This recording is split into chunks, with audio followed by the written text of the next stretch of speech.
con Luis Ugalde, que está en Valparaíso, pero nos tiene que contar otras informaciones. Lucho, adelante. Sí, muchachos, haciendo una pausa un poco entre lo que fue el movimiento sísmico de ayer, es la situación que estaba viviendo la familia Vidal, especialmente Ámbar Vidal. Ayer se realizaron los funerales de Ignacio Neira, su pareja, que resultó fallecido. La policía está investigando, tratando de encontrar a los autores de este hecho. Ayer vimos el trabajo de la policía en el lugar, tomando declaraciones, realizando distintas diligencias para encontrar a los autores de este hecho, que cada vez la teoría se acerca más a un ajusticiamiento y a la presencia de sicarios en este hecho. Veamos a continuación el siguiente informe, que nos cuenta un poco el trabajo de ayer y parte de la relación de Ámbar con Ignacio. Una relación que no fue para nada fácil, pese a lo que ella contaba mediante redes sociales. Veamos la nota y a la vuelta comentamos.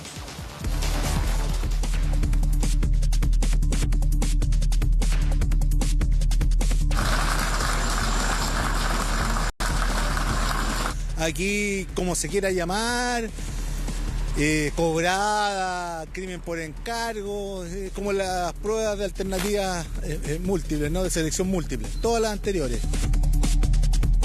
6 impactos de bala, sus atacantes fugados, la víctima sin armas, con todas sus pertenencias. Un crimen que claramente cumple con las condiciones de un homicidio por encargo.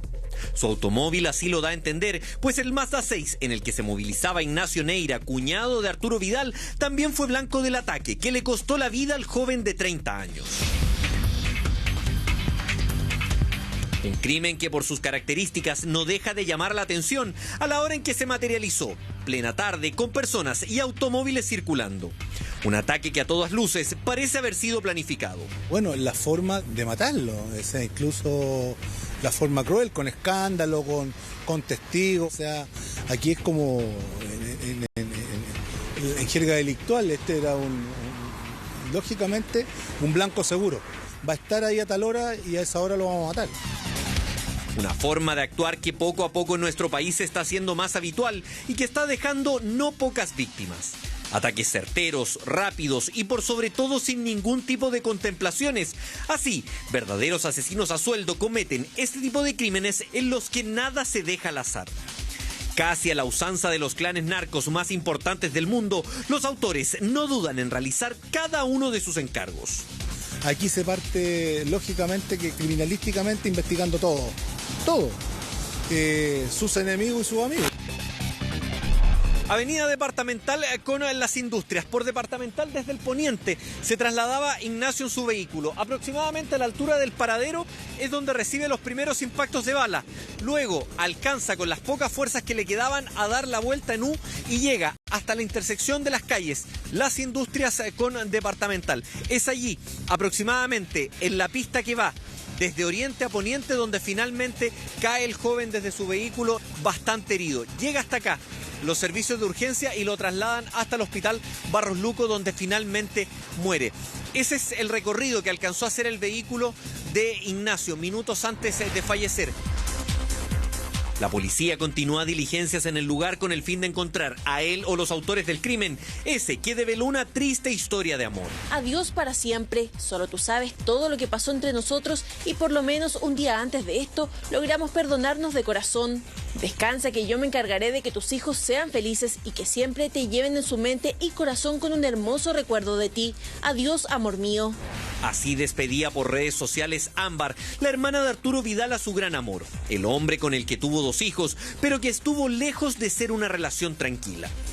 Ya en 2014 la joven denunciaba a su entonces expareja Ignacio Neira por violencia intrafamiliar. Según el relato de aquella oportunidad, él la habría golpeado en presencia de sus pequeños hijos para luego escapar con el teléfono de la joven. Según cercanos, en ese momento la relación entre los Vidal e Ignacio Neira se rompió para siempre, pese a las constantes idas y vueltas de la pareja. Aún así, pese a estas situaciones, Ámbar e Ignacio se habían reconciliado. Y el lazo sentimental tomaba otro rumbo hasta su muerte, que fue homenajeada por todos sus vecinos. Afuera de su casa llegaban familiares y amigos a despedir a Ignacio, entre ellos Ámbar, quien también participaba de las ceremonias fúnebres.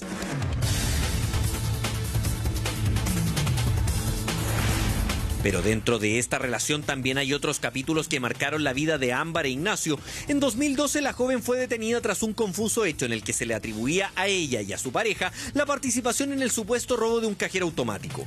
En aquella oportunidad Ámbar debió enfrentar a la justicia, algo que luego hizo su pareja. En el entorno de Ignacio al parecer imaginaban que podía existir un desenlace de estas características, algo que finalmente sucedió. Mi hijo era el mejor hijo. Iba a tener justicia, chiquillo, porque era el mejor hijo del mundo. Mi hijo era bueno. Muy buena persona, muy educado, muy cariñoso, siempre una sonrisa. Un gran hijo, hermano, esposo. Adoraba a sus hijos, los amaba. Nada que decir, lo mejor, la verdad, eso nos ha dejado impactados porque fue un asesinato. Ignacio, ¿ustedes lo habían visto esta semana? Sí, yo lo estuve anteayer con él. Tranquilo, así un niño normal. ¿Es sorpresivo esto que ocurrió ahora? Claro, mira, yo trabajo en el ejército y vengo saliente noche y me enteré de esto. Claro que impacta porque uno tiene hijos también y nosotros somos bien amigas con la mamá y con ellos también, pues se los conocimos tantos años. El joven, que además tenía una peluquería en San Miguel y que durante el último tiempo vivía en una casa en el sector de Alto Macul, poco a poco estaba retomando su vida con Ámbar y además con los 2 hijos que tenían en común. Salió de su casa a encontrarse con Ámbar, es lo que sabemos. ¿Cómo ha visto usted a Ámbar? En estos momentos está destrozada. La madre de sus hijos. ¿No? ¿Seguían juntos pese a todas las complicaciones que en el momento tuvieron? ¿Usted los vio juntos? Bueno, yo no puedo especificar que estaban juntos como tal. No puedo especificar porque igual a ella la veía poco. Ahora sus familiares fueron los encargados de brindarle el último adiós, el que se vio remarcado por las coronas de flores, botellas de espumante y vítores hacia Ignacio.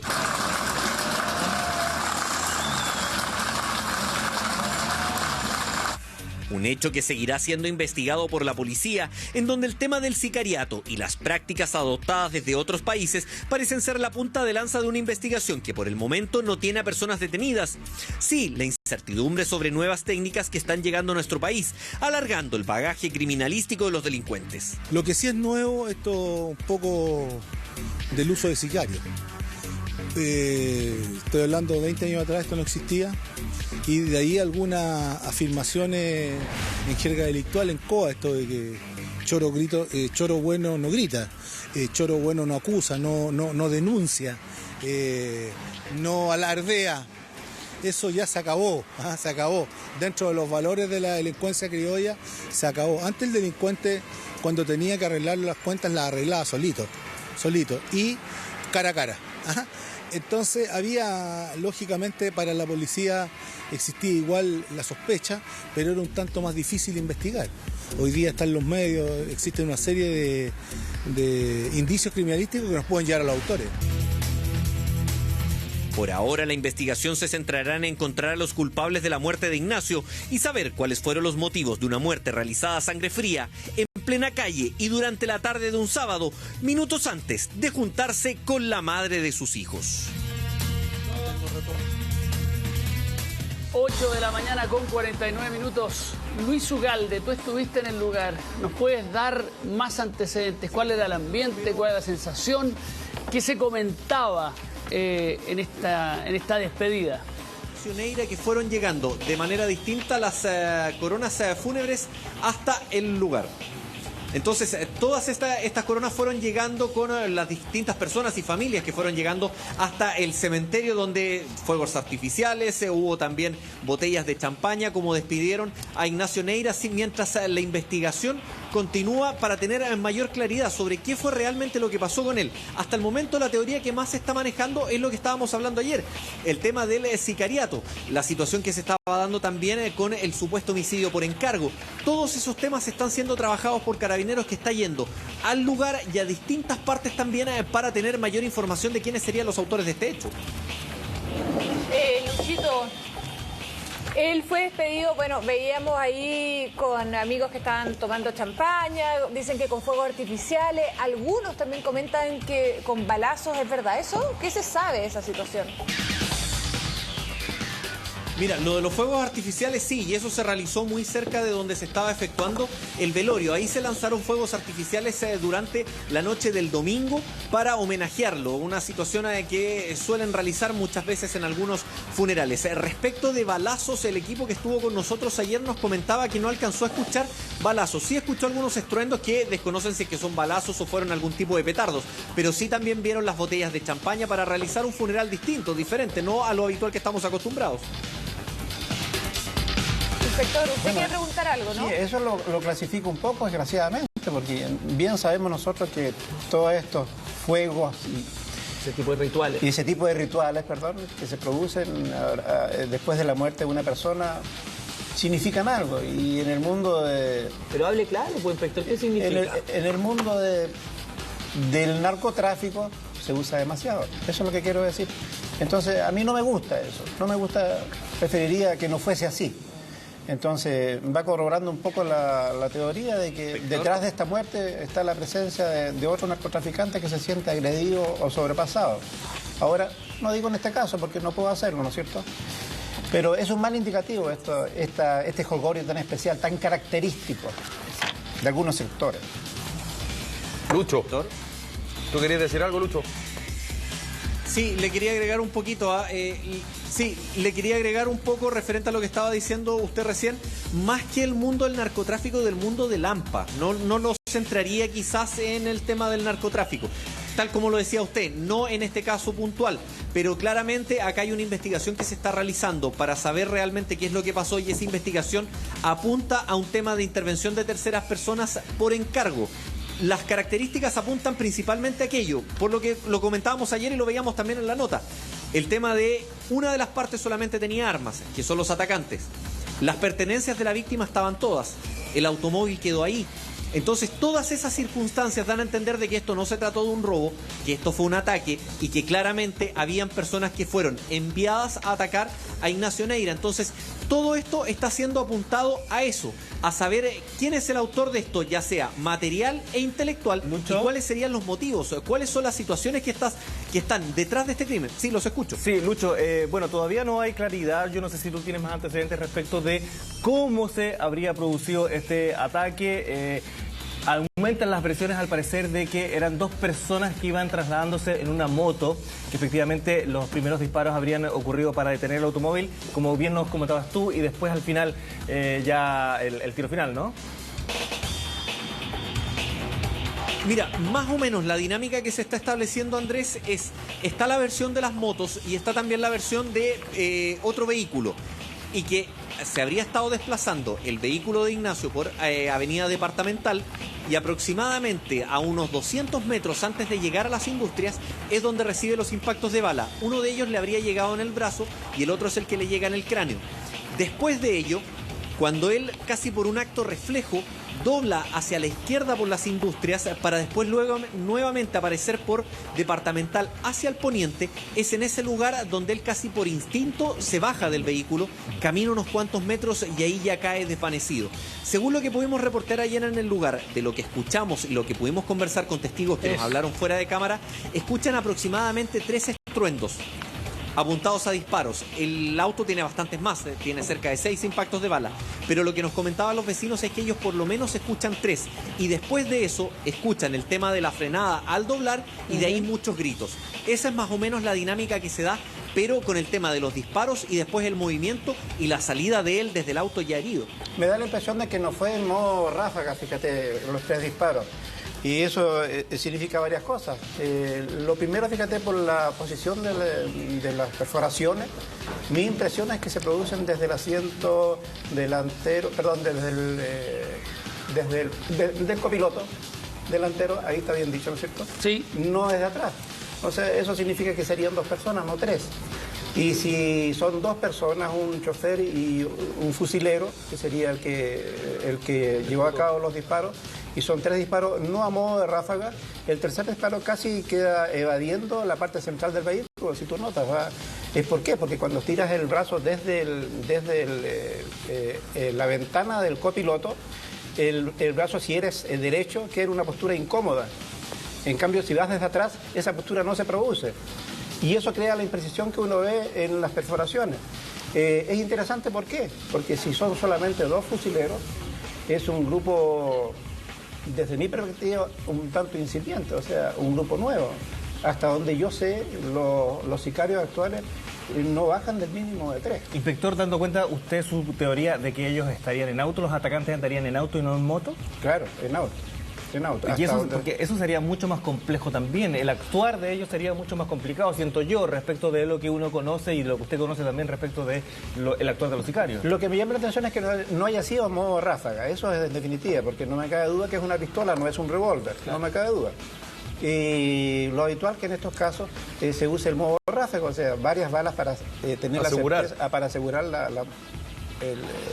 el final pero fatídico. Usted descarta claramente que haya sido la intención quizás de robarle el auto y que él evadió esa situación. No, yo lo que quiero decir, o lo que estoy diciendo, es que se trata de un grupo de fusileros nuevos, que está recién empezando con esto. El modo grande no porque, claro, refleja una cierta inexperticia, eso es lo que estoy diciendo. Y eso es interesante, porque si es un grupo que está aflorando, va a ser más difícil ubicarlo si es que la policía está interesada en ubicarlo realmente. Luchito. Mira, varias de las cosas que dice el inspector. Lo primero, se estaría descartando el tema de la ráfaga. Apunta bastante a lo que dice el inspector, que habrían sido tiros, no ráfaga. No habrían salido varios disparos, para que quede más o menos claro. No habrían sido varios disparos. Y esa situación, además, si es que se trata de un automóvil, lo que apuntaba también la investigación apunta un poco a lo que está hablando el inspector, de que quien habría disparado habría ido en el asiento delantero de copiloto y desde ahí habría hecho los disparos, que claramente apuntaron. Yo ahí discrepo un poco con el inspector, porque la víctima tiene a lo menos 2 impactos de bala en un vehículo en movimiento. Entonces, claramente él, después cuando se detiene y cuando él baja del vehículo, ya sus atacantes ya se fueron, ya deben haber tomado rápidamente Departamental o las Industrias. Entonces, en movimiento, él a lo menos tiene 2 impactos de bala. Entonces, esa situación a mí me da un poco de duda si es que puedan ser tan inexpertos. Y no se sabe, porque siempre hablamos de estos casos y nos ayudan después las cámaras de seguridad. Ahí por los alrededores, por donde transitó este vehículo, no se sabe si por el momento hay cámaras de seguridad que hayan captado el momento, si pasó un vehículo, una moto antes, o si identifican cuándo viene llegando este vehículo y se cruza con algún otro. Mira, ayer, Carola, nosotros estuvimos en el lugar, estuvimos viendo y no hay varios locales comerciales en la esquina de al frente. Esto ocurre, para que ustedes se ubiquen más o menos, por Departamental, la pista que va de poniente a oriente. Por ese lado ocurrió. Y en la otra pista, por ese lado, la pista de poniente a oriente, hay edificios al lado. Al medio hay un bandejón central y la otra pista, la que va de oriente a poniente, tiene a lo menos 4 locales comerciales. Fuimos a ver nosotros ayer y hacia afuera no hay ninguna cámara de seguridad que muestre aquello. Estuvo Carabineros también ayer en el lugar, quienes estuvieron investigando y tomando declaración a distintas partes, y también subieron a constatar si es que hay alguna cámara de seguridad, y al parecer había una, pero es una cámara de monitoreo, no sería una cámara de grabación. Entonces no tenía registro de qué fue lo que, de qué fue lo que sucedió. Sí se están empadronando testigos y distintas personas, porque ¿cuál es el tema de estos locales comerciales? Muchos de ellos el sábado en la tarde estaban cerrados. Ahora en la semana, están abiertos durante todo el día, pero el sábado en la tarde estaban cerrados, entonces no había mucha gente tampoco. Y es una calle que el fin de semana es poco transcurrida, y más aún a esa hora, entonces es una situación bien complicada de encontrar testigos. Pero considerando el seguimiento probable, altamente probable, quizás desde el lugar mismo de donde salió la víctima, ¿no es cierto? Y yo creo que nos faltan todavía la certeza de si no hay otras cámaras que grabaron ese recorrido completo. ¿Podría aparecer? Pudiese aparecer alguna novedad al respecto, porque yo tengo la sensación de que hay un seguimiento largo. Bueno, inspector, bueno, hay un tema bien claro y que se realiza habitualmente en las investigaciones policiales. Nosotros fuimos a ver el lugar, si es que hay cámaras previas, pero previamente, kilómetros antes, metros antes, ahí también se pueden ir captando cámaras de seguridad, que a lo mejor van a captar, por ejemplo, el paso del vehículo Mazda, o pueden que tomen qué vehículos pasaron por ahí en ese momento previo o antes, o segundos, no sé, 3 segundos antes que el auto, 3 segundos después que el automóvil Mazda donde iba Ignacio. Entonces, toda esa situación es la que se va captando en el lugar. Nos llega a nuestro WhatsApp y la información la envían cercanos, evidentemente, a la familia de Ámbar, aclarando que el funeral fue muy respetuoso, muy tranquilo, donde no hubo ningún tipo de fuego artificial, menos balazos. sí hubo un brindis con espumante en el cementerio para brindar por el último adiós de Nacho. Los fuegos artificiales fueron cerca del velorio la noche anterior. Entonces, hecha esa aclaración, Lucho Ugalde, te pregunto, en ese ambiente, cuando existe la posibilidad de conversar con cercanos, con familiares, con vecinos, ¿nadie insinúa nada al respecto de la tesis que tiene y que plantea el inspector y qué es lo que realmente nos preocupa? Porque esto es realmente peligroso a la luz del día, una balacera y además cobrando la vida de una persona. Mira, está bien hermético el círculo de Ignacio. En general, nosotros ayer tratamos de conversar fuera de cámara y no nos quisieron entregar muchas declaraciones.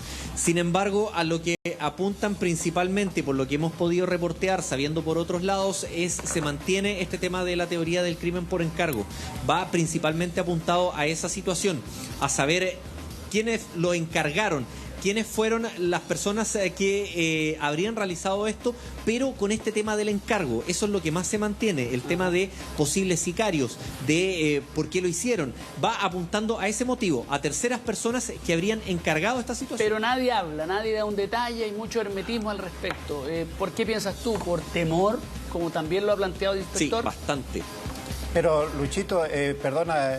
Bueno, ayer nosotros en el lugar también... Sí. Dígame, inspector. No, algo muy breve. Me alegro del desmentido que hace la familia. Es que estaba viendo una de las coronas que tiene una pistola ahí. Bueno, en fin, no voy a ahondar en esa historia. Me alegro mucho de que no haya habido estos rituales tan característicos. Soy feliz al escuchar eso. Pero quería decir algo más. Con toda certeza ya la policía debe haber pesquisado el celular, porque las llamadas que se produjeron antes... Y en esas llamadas, para saber a ciencia cierta si él específicamente se sentía seguido o no, que es la gran duda que uno tiene. Si no se sentía seguido, definitivamente el trabajo de los que lo siguieron fue profesional. En cambio, si él vio, me parece inexplicable esa detención que hace el vehículo del semáforo, ese aminoramiento de la velocidad, que es lo que permite precisamente que ellos se acerquen y que disparen en contra de él. Ahora, inspector, esa detención se puede haber realizado porque otro de los vehículos a lo mejor le cierra el paso. Y eso es algo que claramente lo podríamos tener con cámaras de seguridad o con declaración de testigos. Si es que hay uno de esos vehículos, o por ejemplo, si es más de un vehículo, porque puede haber uno donde vaya quien dispara y otro vehículo sea el que actúa de punta lanza. Entonces, si uno de ellos le cierra un poco el paso, claramente él va a tener que descender la velocidad y después de eso es cuando se produce el ataque, que eso lo hemos visto en otras situaciones y es una cuestión que se hace habitualmente en ese mundo. Entonces, es algo que está siendo investigado por la policía y no se descarta para nada la presencia de un segundo vehículo. Lucho, y una cosa importante tal vez es empezar a graficar, quizás a clarificar también que Ignacio se vio involucrado en varias situaciones respecto de las policías y de la justicia. De hecho, él estuvo involucrado en el intento de robo de un cajero, estuvo también involucrado en un hecho bastante confuso cuando la policía lo estuvo persiguiendo también, al parecer, por narcotráfico y toda esta historia habría terminado con él arrojando una bolsa de 1 kilo de cocaína por la ventana de su automóvil. ¿Qué antecedentes más tienes tú respecto de la situación policial de Ignacio? Mira, a esas dos situaciones que tú nombras, Andrés, se agrega el tema de la violencia intrafamiliar, que en aquella oportunidad lo que declaró Ámbar fue de que Ignacio había llegado hasta su casa, había saltado una reja, la golpeó a ella, discuten y después él se va con su teléfono, se arranca con el teléfono de Ámbar.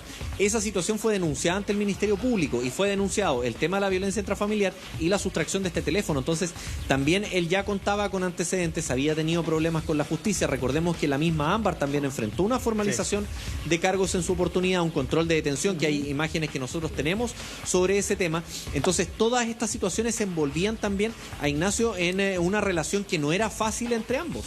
Tengo entendido que habían condenas por robo en lugar habitado, robo en lugar no habitado y tráfico de drogas. Me parece que Karinita tiene más detalles respecto a las condenas. Precisamente porque ayer en el diario La Segunda también se publicaba esta información que dices tú, que es información oficial. Son condenas. Respecto de su pasada por el sistema judicial. En contra de él, de Ignacio Neira, hay denuncias de violencia intrafamiliar, también denuncias por robo, pero acá las dan como denuncias solamente, y asalto con violencia. En el caso de que sean denuncias, significa que a lo mejor esa acción judicial después no la siguió la persona que la hizo, que en este caso podría haber sido Ámbar, ¿no? Lo que pasa es que puede haber sido que estén en etapa de investigación. Yo tengo entendido que el tema del tráfico de drogas estaba en etapa de investigación.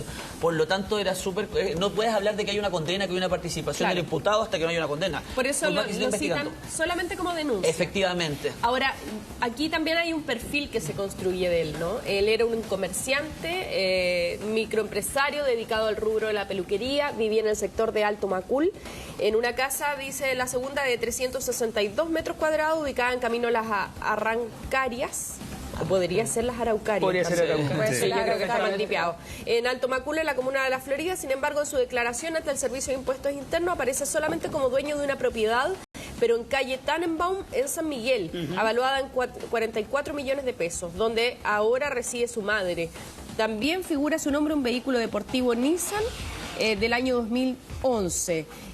Bueno, después se da como el historial de él, ¿no? Aquí se cita que en el año 2014 Ámbar lo denunció por violencia intrafamiliar tras agredirla luego del término de esa relación.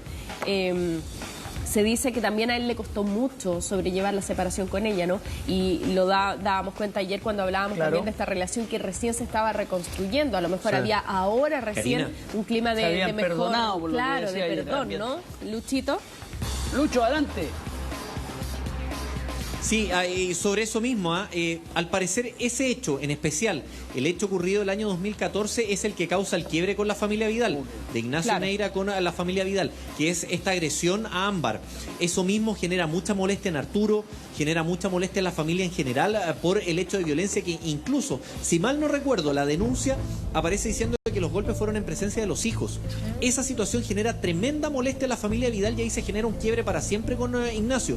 Tanto así que por más que Ámbar tenía estas vueltas y terminaban y volvían con Ignacio, la familia de Arturo Vidal prácticamente ya cortó lazos con él de todas formas. Una reacción familiar, bueno, lógica, ante los hechos bastante coherente. Según los antecedentes que aparecen sobre este caso, no habría sido la única denuncia interpuesta por violencia intrafamiliar en contra de él. Se dice que la familia de Arturo Vidal lo denunció más de una oportunidad. No sabemos cuántas de esas llegaron a término a la luz de los antecedentes que hoy día existen, porque solamente están al nivel de denuncia. Ahora, también se cita que ese mismo año, el año 2014, Neira fue absuelto por la justicia del delito de tráfico de drogas, porque estaba acusado de haber arrojado por la ventana de su auto droga mientras era perseguido por la policía. Por las calles de San Miguel. Claro, iba en una persecución y en algún minuto arrojó por la ventana droga. Se dice que ese auto en el que él circulaba estaba a nombre de Ámbar, así que ahí también estaba involucrada ella, y se dice específicamente que la droga que habría arrojado era 1 kilo de cocaína. Claro, y por ese delito fue absuelto. En 2012 también, más antecedente, junto a otras personas había sido detenido por intento de robo de un cajero de una farmacia. Ese mismo año también lo habían condenado por el robo de un Telepizza en Gran Avenida. Se dice que se le ocurrió el atraco mientras comía sushi con unos amigos. Es parte del historial también que recoge The Clinic. Bueno, más allá del historial que está ahí, que es un registro racional, que nadie lo podría, nadie lo podría contrariar, también nos llega al WhatsApp información familiar, donde hacen algunas aclaraciones. Cercanos aseguran entonces descartar la presencia de una moto, la descartan. Estarían ellos hablando de 2 autos que lo encerraron. Un auto era un Veloz. Otra aclaración que hacen, cercanos, decía, Ignacio dice así, no vivía en Alto Macul.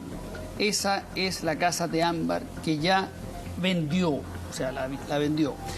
Él vivía en Tannenbaum. Ámbar, que es la propiedad que aparece a su nombre en el Servicio de Impuestos Internos.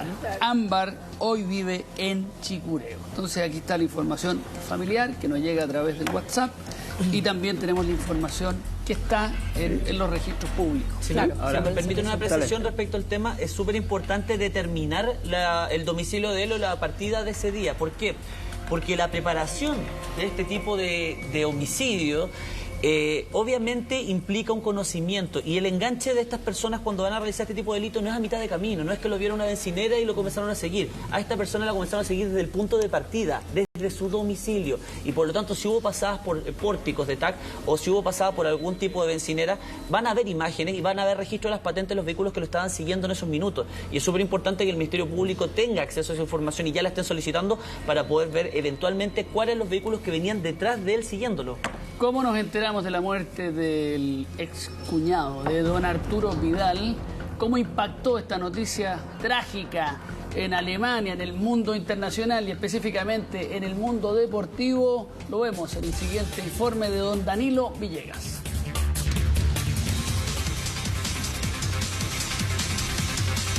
Mi hijo era el mejor hijo. Iba a tener justicia, chiquillo, porque era el mejor hijo del mundo. Mi hijo era bueno. Le dispararon al cuñado de Vidal en la calle. Así recogió la noticia un medio alemán que difundió la información en su portal web. Un hecho que ya es comentado en la prensa internacional, donde especulan sobre las causas del crimen. Adiós para siempre, solo tú sabes todo lo que pasó entre nosotros y por lo menos un día antes de esto logramos perdonarnos de corazón. Con esta imagen subida a su Instagram, Ámbar Vidal, la hermana del jugador chileno, realizó una pública despedida a quien sería el amor de su vida, el padre de sus hijos y quien en extrañas circunstancias falleció este sábado en la comuna de San Joaquín. Muy buena persona, muy educado, muy cariñoso, siempre una sonrisa, un gran hijo, hermano, esposo, adoraba a sus hijos, los amaba. Nada que decir, lo mejor, la verdad, eso nos ha dejado impactados porque fue un asesinato. Una historia de amor protagonizada por la hermana del crack de La Roja, que estuvo llena de episodios que lamentablemente nutrieron las páginas policiales. Ahora escribe su último capítulo con el peor de los desenlaces. Si ahora venía a verla porque no la he visto yo ahora. Yo vengo de turno de noche, así que no la he visto. Ya, Ignacio, ¿usted lo habían visto esta semana? Sí, yo lo estuve anteayer con él. Tranquilo, sí, un niño normal. ¿Se apreció esto que ocurrió ahora? Claro, mira, yo trabajo en el ejército y vengo saliente noche y me enteré de esto. Claro que impacta porque uno tiene hijos también y nosotros somos bien amigas con la mamá y con ellos también, pues si los conocimos tantos años. Fue justamente aquí donde todavía quedan algunos vestigios de lo que ocurrió este sábado. Muchos disparos en su auto, disparos en su cabeza que acabaron con la vida de la pareja de la hermana del crack de La Roja. Vidrios en el suelo, evidentes marcas de balas en el vehículo. Es el panorama que se veía este sábado a eso de las 2 de la tarde en la comuna de San Joaquín. Al interior viajaba Ignacio Eduardo Neira Guerra. Encontraron una persona gravemente herida con impacto balístico en su cráneo, en el interior del vehículo, en el asiento del conductor. Llega al lugar SAMU del Hospital Barros Luco, le dan la atención primaria, lo trasladan al Hospital Barros Luco y momentos después esta persona fallece. De la gran cantidad de disparos que recibió el vehículo, 2 impactaron en el brazo del cuñado del futbolista, una tercera bala llegó al cráneo, lesión que terminó con su vida. De hecho, ahí dice que 6 balazos, en el hospital dijeron que 8, no se sabe, que llegó muerto, en el diario dice que murió en el hospital, no sabemos realmente. Yo simplemente estoy acompañando a su mamá porque soy su vecina, él me quería harto. Me decía tía, en los años que los conozco, la verdad, han sido maravillosos vecinos. En el mismo lugar donde fue hallado Ignacio Neira, iba a reunirse con Ámbar, con quien tenía una relación nuevamente. El día anterior habían hablado de un futuro juntos, se perdonaron y dejaron atrás los rencores. Aquí, él estaba esperando, pero la balacera de la que fue víctima impidió el encuentro. Esta persona estaba sola. Sí, la información que mantenemos que se iba a juntar con su polola. Se iba a juntar, la cual se apersonó posteriormente acá en el lugar y ahí pudimos identificar a lo que hizo. Efectivamente, esta persona es la hermana de Arturo Vidal. Ámbar habría comentado que no sospecha las razones del crimen, pero no quiso hacer declaraciones a la prensa. La única que habló en las afueras del servicio médico legal fue la mamá del hombre fallecido. Mi hijo era el mejor hijo. Iba a tener justicia, chiquillo, porque era el mejor hijo del mundo. Mi hijo era bueno.